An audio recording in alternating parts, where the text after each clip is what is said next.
네, 20대 대통령 선거가 일주일 앞으로 다가온 가운데 선거판에서는 합종 연행이 활발하게 이루어지고 있습니다. 단일화 논의는 야권이 먼저 시작했지만 물꼬를 튼 건 여권이었습니다. 오늘 김동연 새로운 물결 후보가 대통령 후보직을 사퇴하면서 이재명 후보 지지 선언을 했습니다. 기득권 양당 구조, 지긋지긋한 진영 싸움으로 치러지는 마지막 대선으로 만들겠다는 마음 하나로 오늘부터 이재명 후보의 당선을 위해 다시 운동화 끈을 묶겠습니다. 정치 교체와 또 통합정부 운영과 구성에 대한 합의를 이루게 된 것을 대단히 기쁘게 생각합니다. 통합의 정부, 국민 내각을 만든다라는 점도 우리가 함께 합의했습니다. 힘을 합쳐서 새로운 대한민국 한번 그렇게 확실하게 만들어 보면 좋겠습니다. 네, 김동연 후보가 사퇴를 하고 이재명 후보 지지 선언을 했는데 이승훈 부의장님, 이재명 후보의 표 확장에 도움이 된다 이렇게 판단 당연히 했겠죠? 얼마나 영향을 미칠 것을 보시는지 내부에서 어떻게 전망하고 있습니까? 저는 중도층이나 무당층, 부동층에 상당히 효과가 있을 것이라 생각합니다. 김동연 전 경제부총리가 굉장히 깨끗한 이미지를 가지고 있고 문재인 정부의 경제부총리를 하면서 내각의 일원으로서 굉장히 비판적인 시각을 갖고 임했었거든요. 예를 들어서 부동산 문제라든가 소득주도 성장들이 경제에 부담이 될 수 있다는 측면들을 굉장히 많이 제기하면서 어떤 객관적인 모습을 충분히 보여줬기 때문에 저는 이재명 후보가 대통령이 된다라고 한다면 중요한 역할을 하면서 이재명 후보가 말했던 좌파 정책이든 우파 정책이든 김대중 정책이든 박정희 정책이든 시장주의, 실용주의로서의 경제 정책을 통해서 국민들의 삶을 살려내겠다라고 하는 것이니까요. 그런 측면에서 굉장히 긍정적이다. 두 번째는 정치개혁을 얘기하고 있잖아요. 김동연 부총리가. 그게 뭐냐면 연동형 비례대표제를 통해서 10%의 지지를 받았다라고 한다면 10%에 상응하는 의석을 받는 거예요. 그게 연동형 권역별 비례대표제고요. 또한 제왕적 대통령제에 대한 국민들의 어떤 문제의식이 많이 있었는데 국무총리를 국회에서 뽑는다거나 또는 대통령을 4선 중임제로 통해서 4년 중임제를 통해서 중간평가를 실시하겠다는 의도가 있기 때문에 저는 이런 정치교체 측면에서 김동연 후보의 합류는 굉장히 좋은 시너지 효과를 보여줄 것이다. 이렇게 생각됩니다. 네, 정미용 최고위원님. 조금 전도 얘기했지만 사실 김동연 부총리가 어떻게 보면 정책적으로는 문재인 정부가 좀 각을 세우는 모습을 보였어요. 부동산 정책 등을 포함해서 경제 정책에서. 뭐 그렇다 그러면 윤석열 후보나 뭐 최재형 전 감사원장 같이 완전 각은 아니더라도 어쨌든 윤석열 후보가 더 품고 갈 수 있는 여지가 많았을 것 같은데 그러지 못한 건가요? 아니 김동연 부총리는요.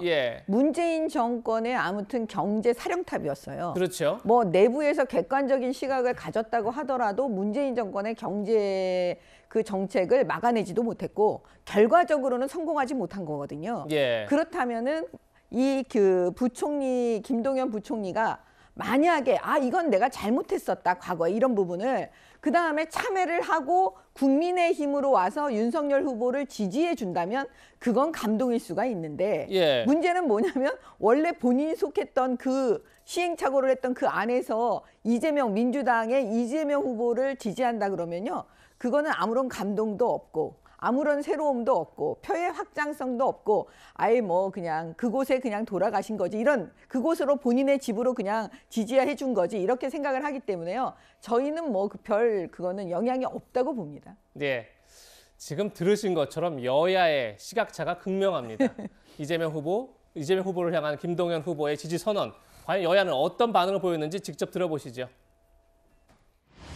시너지 효과가 분명히 있을 거라고 기대하세요? 그럼요. 생각이 같은 사람들이 같이 손을 모아서 힘을 합친다. 이런 모델을 보여드린 거 아니겠습니까? 자리를 갖고 답사가 깨지는 것보다 이렇게 힘을 합하는 모습, 국민들이 희망을 발견할 것이라고 보죠. 뭐 별로 그렇게 큰 일로 생각하지 않습니다. 원래 김동연 후보는 그쪽하고 뭐 예정이 된 거 아니겠어요? 경기도 경제를 어렵게 만든 분하고 해봐야 그렇게 큰 파괴력을 가진다 이렇게 생각하지는 않습니다.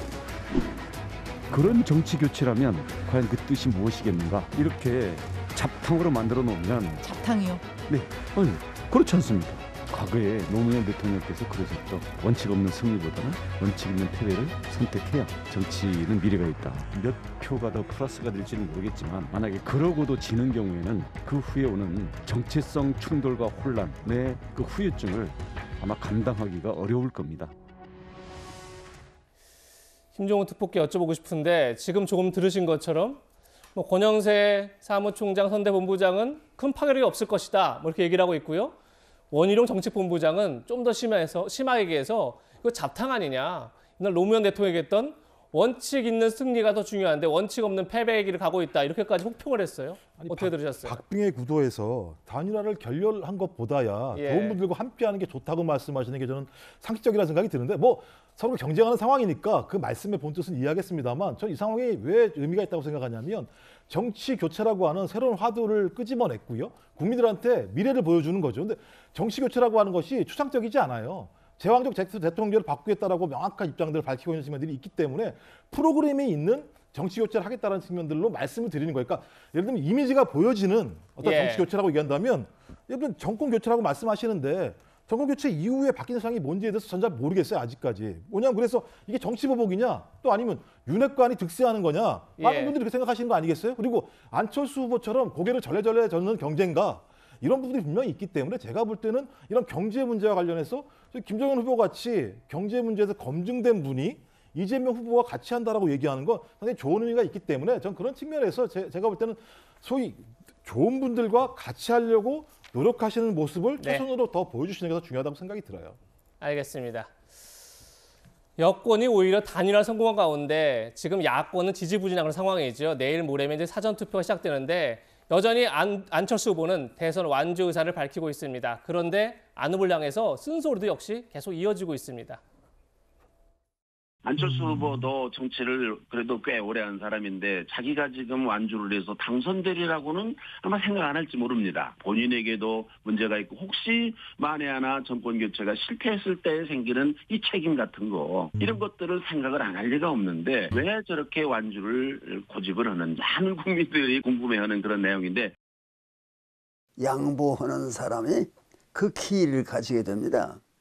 그러니까 내가 포기할게 이걸 먼저 선언하고 나서는 사람이 여담 시대의 주인입니다. 포기할 줄 아는 아량을 가진 사람만이 새로운 시대의 정치의 주인공입니다.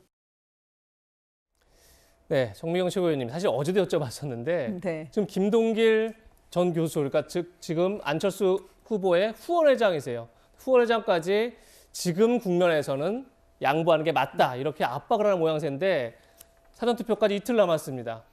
그 전에 뭐 변화가 있긴 참 어렵겠죠, 그런데. 그러니까 이게 변화라는 건 딱 하나밖에 없는 것 같아요. 안철수 후보가 국민들, 정권 교체를 바라시는 그 국민들의 열망을 담아서 포기하시는 거죠, 사실은. 왜냐하면 정치를 이렇게 하실 때 보면은 잠깐 잊으시는 것 같아요. 국민들의 열망에 화답해주는 그런 정치를 하셔야 되는데 그게 좀 안타깝고요. 또 하나는 지금 이재명 후보가 지금 요즘에 말끝마다 계속 정치 교체를 얘기하시는데요.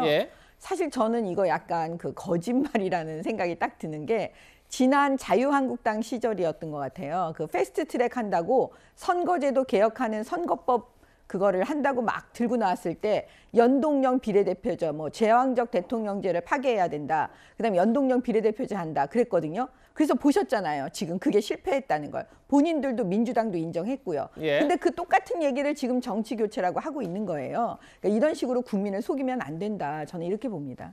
이도 의원님, 하나 여쭤보고 싶은 게 지금 사실 국민의힘은 그러니까 지금 여권은 후보 단일화가 성사됐습니다.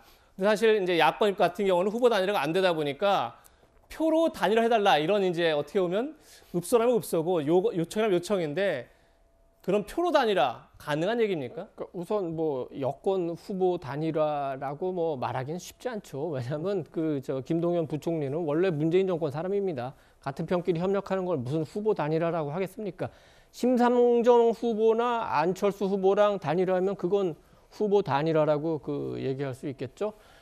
김동연 부총리하고 협력하는 거는 정치적으로 또 당내 역학과 관련해서 여러 가지 의도가 있는 것 같은데 그건 이제 나중에 얘기하기로 하고 지금 이제 윤석열 안철수 이제 단일화 사실상 이제 어렵게 됐죠. 어제 오늘 안철수 후보가 이 문제를 묻는 분들에게 지금 뭐 어쩔 수가 없다. 이제는 완주하는 거 말고는 도리가 없다. 안철수 후보는 지금 믿었던 분들, 뭐 후원회장도 그렇고, 캠프의 위원장 분들도 그렇고, 나를 위해서 일한다고 생각했는데 나를 위해서 일했던 건 아니다 그러면서 굉장히 좀 배신감을 느끼는 것 같습니다.